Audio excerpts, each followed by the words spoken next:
do offsets, you haven't paid. When you do offsets, you haven't paid.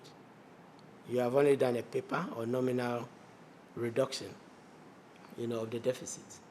It doesn't mean that you are not paying. You may be paying outside the fiscal framework, informally, probably at a slower pace, at your own pace. And so, but the impression that you have paid down the deficit and you've paid the arrears is paper. And our call is, what is it that is behind? What is going on behind? That's why we've been, to our disappointments, we realized that it did not end with the 2017 budget, but it seems to be following, subject to, our being corrected, seems to be continuing into 2017 and 2018. The first one offset was done explicitly. So if you take the 2017 budget, the adjustments were done. The 7 billion was reduced by 5 billion above the line in the cash portion, and then two figures amounting to 5 billion were shown below the line to offset.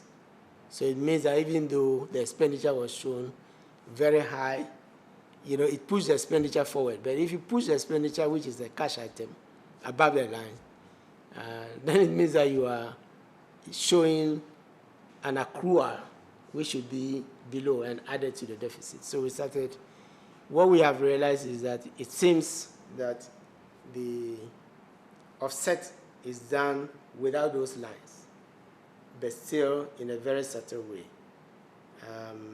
by what we call the identities, which is that, if I may try to explain this in very simple, there are three parts of the fiscal table. The first part is cash. Cash received from GRA, non-tax revenue, and then cash paid. And our budget is on cash basis, so that's the most important part. When you subtract it, you get the first deficit.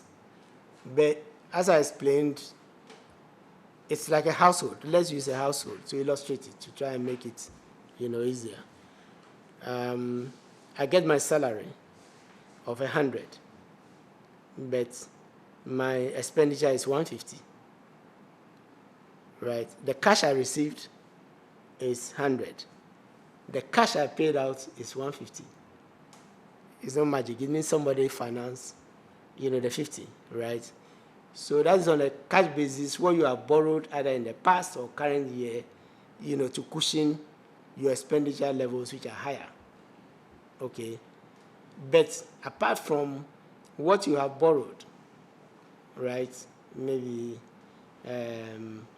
from somebody who's supplying you food which you haven't paid yet, and you are supposed to be paying, you may also, have borrowed to pay school fees and to do other things, which is sitting in your bank account, but you haven't yet, disbursed, or because the arrears are known, or maybe you haven't yet borrowed for those ones. So if you have any arrears which are not part of expenditure that has been paid for, then you have to add it. You follow it? Because if you don't add it, then you are not showing a realistic picture of your household expenditure.